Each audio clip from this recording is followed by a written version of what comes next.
Ginaengganyo ni Senate Minority Leader Alan Peter Cayetano ang publiko nga pamatian kaglantawon ang ikalimang State of the Nation Address sa konsona ni Presidente Ferdinand Bongbong Marcos Jr.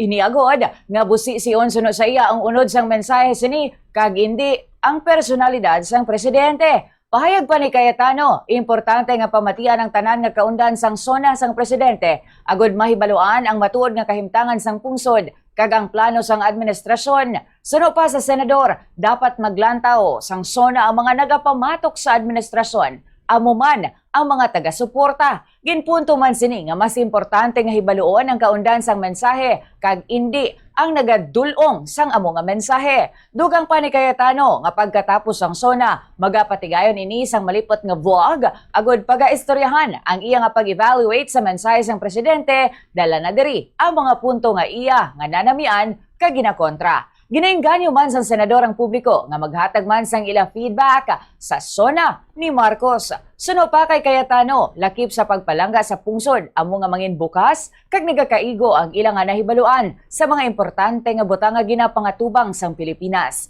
Importante suno pa sa iya nga mabusisi ang mga ginapresentar nga programa kag direksyon sang gobyerno. Turn naman po ng opposition magkontra sona sa Tuesday. So after the SONA send comments, I'll try to have a short vlog para kung anong gusto nyo isama sa kontra SONA. But give me your honest assessment.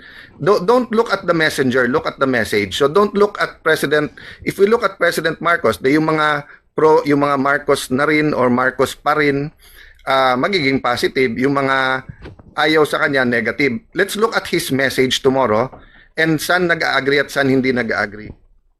Si Senate Minority Leader Alan Peter Cayetano.